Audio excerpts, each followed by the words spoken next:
Salut, c'est Eva. Il y a quelques semaines, j'ai eu 23 ans. Alors ok, je suis jeune, j'ai pas tout fait, mais j'ai quand même 23 conseils à vous partager qui ont changé ma vie. Je payerai vraiment pour les connaître plus tôt. En appliquant ces conseils, ta vie peut changer aussi. Je te dis pas de tous les appliquer en même temps, et même moi je les applique pas tous absolument tous les jours de ma vie, mais tu peux commencer par exemple par un conseil pendant une semaine. Une fois que l'habitude elle est un peu en place, la deuxième semaine tu peux rajouter un deuxième conseil, et puis un troisième la troisième semaine, etc. C'est des conseils que je trouve on n'entend pas partout. Je me jette un peu des fleurs. J'ai essayé de les classer en 5 catégories: social, mouvement physique, alimentation, beauté et bien-être de manière générale. J'avoue, il y en a, je savais pas trop où les mettre, donc ils sont dans cette catégorie-là. On commence de suite la catégorie sociale avec le premier conseil.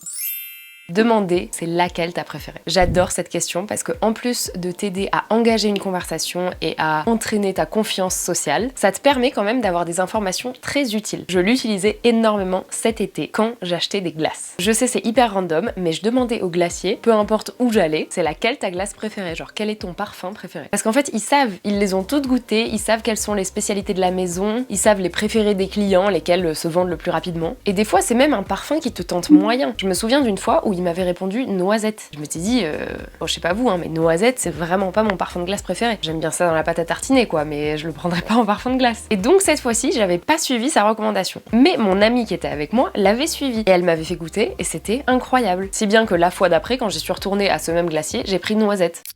J'adore cette question parce que ça te permet d'avoir les meilleures recommandations, que ce soit dans des restos, demander aux serveurs ou aux cuisiniers, dans des épiceries, dans des librairies, dans des magasins de maquillage ou de beauté, cosmétiques. C'est quoi ton produit préféré? Et c'est comme ça d'ailleurs que j'avais découvert l'existence du shilajit, qui est une sorte de résine noire qui vient des roches des montagnes et qui a des propriétés incroyables sur la santé. Bah c'est en demandant dans une épicerie bio au vendeur quel est ton produit préféré de toute la boutique. Et depuis j'ai dû acheter genre 4 ou 5 pots.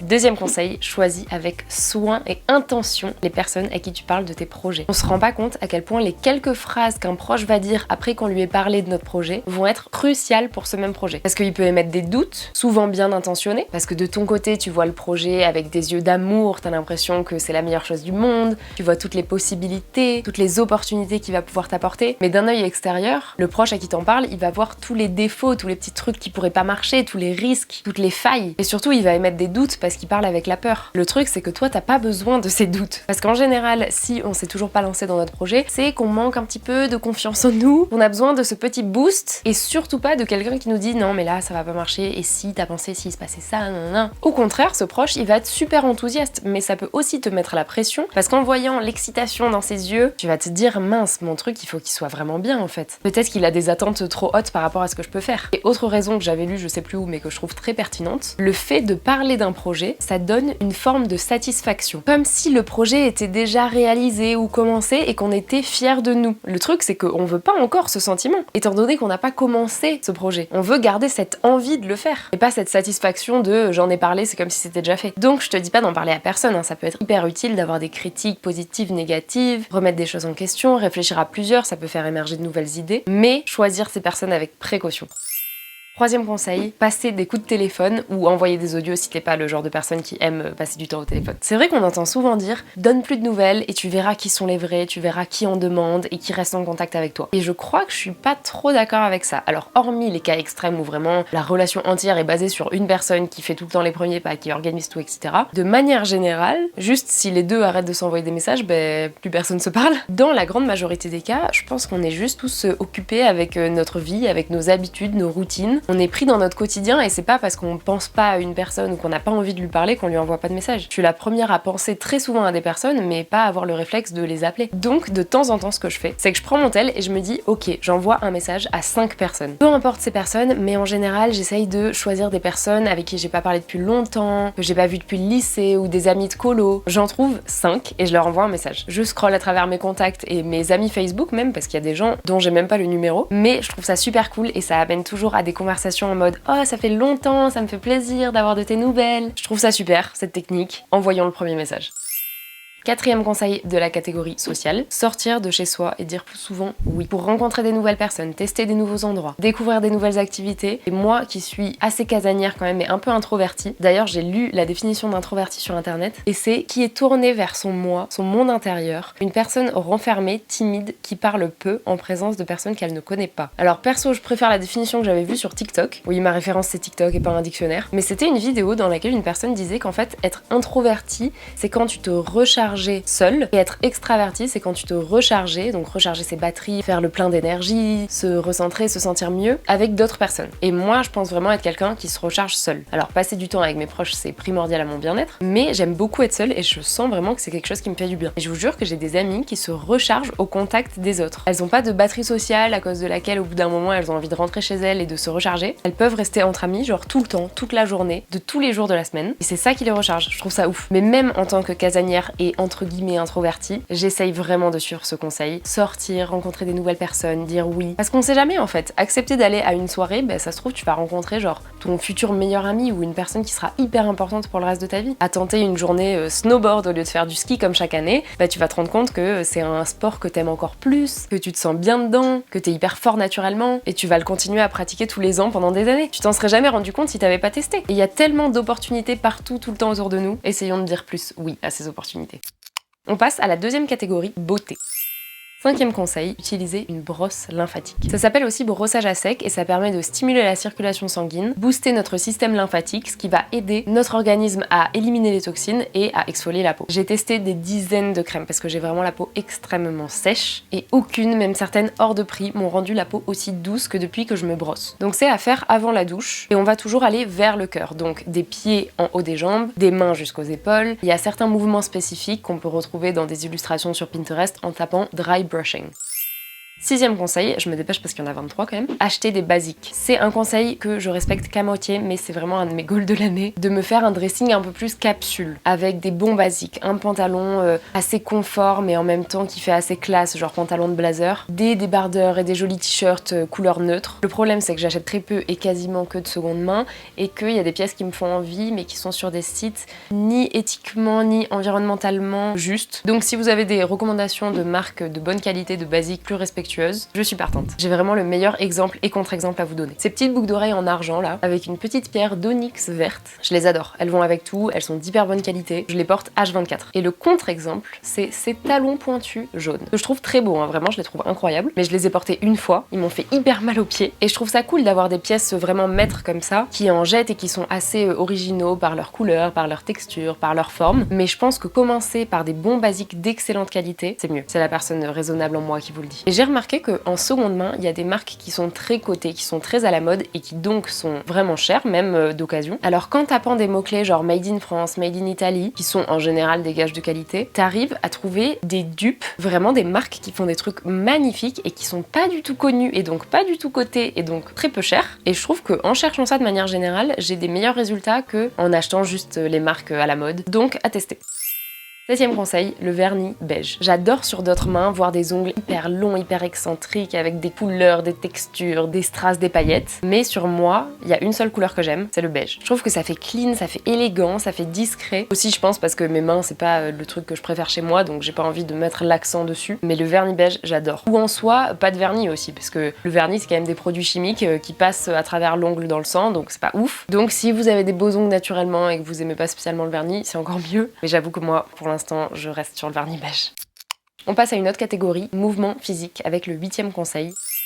Les 5 rites tibétains. En fait, j'ai envoyé les vidéos YouTube de workout que je faisais à une amie qui se connaît bien en physio, le corps, les mouvements, et je lui ai demandé est-ce que ces workouts ils sont bons pour mon corps, genre les mouvements qui sont faits, etc. Et elle m'a dit oui, c'est pas mal, là il y a ci, là il y a ça, mais pourquoi à la place tu fais pas les 5 rites tibétains? Et en fait, c'est génial, genre c'est des étirements merveilleux. Eux, ils conseillent de les faire un nombre impair de fois, et ce qui est super pratique, c'est que tu peux les faire le nombre de fois que tu veux. Si t'as pas trop de temps, tu les fais 3 ou 5 fois chacun, et si t'as beaucoup de temps, t'as envie de te faire une grosse session, tu peux les faire jusqu'à 21 fois chacun. Je trouve ça super pratique et je vous mets les liens des vidéos qui expliquent comment les faire dans la description. Après le sport vraiment, en ce moment je fais pas mal de ski et après une bonne journée de ski ou même quand je fais du sport un peu avec des poids ou des trucs vraiment durs, ça réduit complètement les courbatures que je vais avoir le lendemain. Donc même quand j'ai la flemme, je me force vraiment à les faire. 9e conseil, commencer la journée avec du mouvement. Raison de plus d'avoir un chien pour aller le promener, mais c'est encore mieux si ce mouvement, cette action du matin, elle est associée à quelque chose de satisfaisant. J'en avais déjà parlé en vidéo, ça s'appelle le low dopamine morning routine. C'est faire une action mais qui va t'apporter de la dopamine saine. Pas celle qu'on a en scrollant sur les réseaux qui est beaucoup trop facile à obtenir et rapide à avoir, plutôt de la dopamine que tu auras gagnée après avoir fait une action satisfaisante, genre, je sais pas, faire ton lit, vider le lave-vaisselle, mettre un timer de 10 minutes et pendant ce temps-là essayer de ranger le plus possible de trucs dans ton appart, passer un coup d'éponge sur la table, bref quelque chose qui va te mettre en mouvement, qui va t'apporter de la satisfaction pour donner le ton pour le reste de la journée. 10e conseil, je vais le mettre là, c'est un reminder que vous connaissez sûrement déjà, mais c'est les 3 piliers du bien-être. L'alimentation, manger varié, des fruits, des légumes, des légumineuses, fait maison si possible pas industriel. Le sommeil, 7 heures grand minimum. Dans le livre Pourquoi nous dormons, il conseille 8 à 9 heures. Je sais que c'est pas toujours possible à toutes les périodes de la vie, mais vraiment 7 heures apparemment ce serait un minimum pour se sentir bien physiquement et mentalement. Et l'activité physique, bouger chaque jour, même si c'est juste 10 minutes d'étirement, 20 minutes une petite balade. Je le redis même si tout le monde le sait parce que ces 3 piliers ils ont un impact sur notre bien-être de manière générale beaucoup plus important que les autres conseils. Ton niveau de bien-être, il va bien plus augmenter si tu arrives à avoir un meilleur sommeil plutôt que si tu fais du journaling tous les jours par exemple. Et ça nous fait passer à la catégorie bien-être avec le 11e conseil. Écris tout, tes émotions, tes journées, comment tu te sens. J'en ai fait une vidéo spéciale. Le journaling, je le fais pas quotidiennement, mais presque. Et c'est encore plus important si t'es dans une situation avec des personnes un peu malveillantes ou une situation un peu malsaine de laquelle tu peux pas te sortir. Des fois, tu peux pas l'éviter, genre au travail ou quoi. Poser tout ça sur papier, ça fait un bien fou. C'est aussi génial d'écrire ses objectifs parce que tu peux les re-regarder genre un an après. Je sais plus quand j'ai relu avoir 300 abonnés ou avoir 1000 abonnés sur YouTube et ça fait juste trop plaisir parce que tu vois l'évolution, tu vois le chemin parcouru et t'es fier de toi. Ça te fait te rendre compte un peu. 12e conseil, se trouver des objectifs et surtout de la complétude dans le procédé pour y arriver. Souvent quand on a un objectif, soit on l'a pas encore atteint, donc on n'est pas content et donc on le veut, et quand on l'atteint, on est content 5 minutes, et puis on en veut un autre. Une fois qu'on l'a réalisé, c'est ok, c'est cool, mais voilà, c'est fait quoi. On s'en fiche et on a envie d'un autre truc. C'est un peu un cercle, donc il faut vraiment profiter du moment. Cette chaîne YouTube d'ailleurs, c'est un très bon exemple, parce que pendant longtemps je me disais, il me faut plus d'abonnés, il faut que j'ai tel nombre, etc. Et bien sûr, ça reste un objectif dans ma tête, mais maintenant je prends grave du plaisir et je profite d'avoir ce que j'ai. On est 25 000, c'est énorme. À une période, j'aurais été ravie de savoir que j'avais autant d'abonnés. Dans tous les aspects de notre vie, je trouve que c'est pas la satisfaction immédiate qui est vraiment importante, c'est surtout l'alignement de nos actions avec notre objectif. Parce qu'on peut ne pas être satisfait là tout de suite de ce qu'on a. Si on reprend l'exemple de cette vidéo et de la roue de la vie dans laquelle on notait de 0 à 10 différents domaines de vie, dans le professionnel, tu peux te sentir immédiatement à un 5 sur 10 parce que t'as pas exactement ce que tu veux, mais tu sais que t'as commencé à mettre des actions en place, à faire des choses pour obtenir ce que tu veux. Donc l'alignement de tes actions, il est hyper bien par rapport à ce que tu veux. Ton alignement, ça se trouve, il est à 8 sur 10. Et donc je trouve qu'on devrait plus se focaliser là-dessus. 13e conseil, teste toutes tes envies, toutes tes passions. Je suis quelqu'un qui a plein de passions, en tout cas je sais pas si c'est des passions, mais des activités qui m'intéressent beaucoup à un moment et pendant une période. Le truc c'est que parfois je me boulie un peu en me disant c'est pas bien que t'aies autant de passions, que tu t'intéresses à autant de trucs, je sais pas, la peinture, la guitare, les langues, le montage vidéo, le graphisme, la broderie, la décoration d'intérieur. Allez voir mes vidéos sur ce sujet, c'est cool. Mais je me dis c'est chiant parce que du coup je suis très forte à rien. Étant donné que je m'intéresse à plein de trucs, j'excelle pas dans une des catégories. Mais en fait, au bout d'un moment, je me suis dit, mais c'est pas grave, du moment que tu kiffes faire les trucs que t'es en train de faire, c'est tout ce qui importe. Donc teste tous les trucs que t'as envie de tester. Te dis pas que c'est pas bien d'avoir plein d'intérêts. Quand tu vois que tu t'intéresses à un nouveau sujet, à une nouvelle passion, tu peux acheter les trucs de seconde main ou les revendre une fois que cette passion t'est passée. En fait, c'est top de pas avoir de spécialisation parce que ça montre une grande ouverture d'esprit. J'essaie de me convaincre comme je peux. Et d'ailleurs, si une de tes passions c'est la vidéo et le montage, j'ai l'outil qui va te faire gagner des heures. Dans le montage, t'as la partie chiante qui est le dérush, dans lequel tu vas enlever tous les blancs, tous les moments de silence où tu parles pas. Et t'as la partie un peu plus cool, un peu plus créative, où tu rajoutes des textes, des images, des transitions, etc. C'est un logiciel qui coupe tous les blancs automatiquement. Donc les 4 heures que je passais sur le dérush, maintenant ça se fait en 1 minute. C'est pas une collab sponsorisée, mais ils m'ont offert le logiciel gratuitement et je l'aurais clairement acheté s'ils me l'avaient pas offert. Parce que ça coûte 99 $, mais vu toutes les heures que ça permet d'économiser à chaque vidéo, je trouve que ça vaut carrément le coup. J'ai un lien d'ailleurs qui vous donne 10 $ de réduction si ça vous intéresse. Il est dans la description. 14e conseil, reset de milieu de journée. J'adore les resets, cette idée de repartir de zéro, du bon pied, de recommencer sur des bonnes bases avec des bonnes habitudes. Mais pourquoi attendre le 1er janvier, le 1er du mois ou le lundi pour s'autoriser à se faire un reset? Tu peux le faire tout le temps en fait. Qui a décidé que le lundi c'était le début de la semaine? En soi, le temps, ça veut un peu rien dire. Pourquoi tu ferais pas ton reset maintenant en plein milieu de journée? Ça m'est déjà arrivé quelques fois de passer la matinée à regarder des TikTok et puis je me sens pas spécialement bien et fière de moi. Et il est midi et je me dis ok, genre on recommence la journée un peu, tu vois, c'est genre un peu de nouveau départ. T'as pas besoin d'attendre le lendemain ou le 1er du mois prochain. D'ailleurs, une de mes dernières vidéos, c'est réussir ses objectifs en 2024 à regarder en début d'année, mais en soi, ça peut se regarder n'importe quand. Tu peux faire toutes les étapes de cette vidéo à n'importe quel moment dans l'année. 15e conseil, s'octroyer des temps de rien, de vide. Les idées, elles viennent souvent sous la douche ou quand on essaye de dormir parce que c'est des moments où on ne fait rien. En général, on est au calme, assez détendu, et donc ça vient tout seul, mais autant provoquer ces moments pour réussir à s'endormir plus rapidement. Donc j'adore me poser et ne rien faire, genre juste je prends un stylo et un carnet si j'ai des idées qui viennent, mais je me dis pas je vais absolument écrire, et je note mes pensées, je note ce qui me vient. Et écrire en fait, c'est ne plus l'avoir en charge mentale dans sa tête. C'est physique, c'est matérialisé, et donc t'as plus à continuer à y penser en boucle.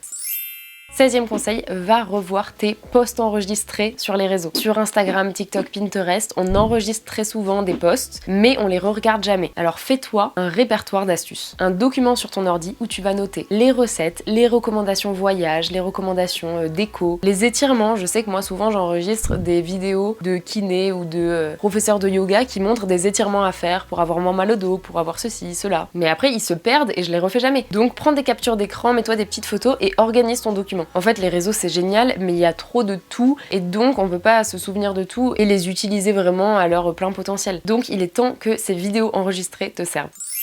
17e conseil, toutes les astuces anti-addiction à son téléphone que j'utilise. Installer l'application OneSec. Ça te permet de devoir attendre quelques secondes avant d'ouvrir un réseau social comme TikTok ou Instagram. Ça permet de réfléchir et de pas être dans l'impulsion. Mettre son téléphone en noir et blanc. Cherche sur internet, tu peux le faire dans Réglages, c'est assez simple. Et c'est incroyable comme notre téléphone nous paraît fade et qu'on a beaucoup moins envie d'aller dessus quand il est en noir et blanc. D'ailleurs, je soupçonne le téléphone d'avoir les saturations des couleurs au maximum parce que quand j'enlève le mode noir et blanc et que ça redevient en couleur, je me dis genre waouh, les couleurs elles sont hyper saturées. Avoir la fonction temps d'écran sur son écran d'accueil principal pour pouvoir traquer tout au long de la journée combien de temps t'as utilisé ton tel. Et autre chose dont j'ai entendu parler il y a pas longtemps, avoir un élastique sur son téléphone comme ça, parce que ça agit en tant que barrière physique qui rend le scrollage un peu moins agréable. Dernier truc aussi, organiser des activités dans la vraie vie, des sorties, des trucs entre amis avec sa famille, parce que ce sera toujours du temps que tu passeras pas sur ton tel. Et aussi éteindre son téléphone, parce que c'est bon pour sa durée de vie, mais aussi parce que ça augmente la friction. Pour pouvoir le réutiliser, il faut le rallumer, remettre le code PIN, etc. C'est plus long. 18e conseil, prendre du temps pour organiser ses mails et ses photos. Je suis la pire pour ça, j'avoue, mais j'essaye vraiment de m'améliorer. Vous connaissez sûrement ce message iPhone saturé. Bah prends-toi 1 heure, 2 heures pour trier ces photos, faire du vide et garder juste les photos qui t'amènent vraiment de la joie. C'est le Spark Joy méthode Marie Kondo mais pour le téléphone. Vide sur des disques durs, fais des fichiers avec des noms, mets des titres qui correspondent, pas comme moi là pour les miniatures. C'est vraiment mon trait toxique. Je mets juste la première lettre qui est sous mon doigt et j'écris plusieurs fois la lettre. Et ça donne ça. C'est si agréable d'avoir son ordi, ses documents bien organisé, donc prendre le temps pour faire ça.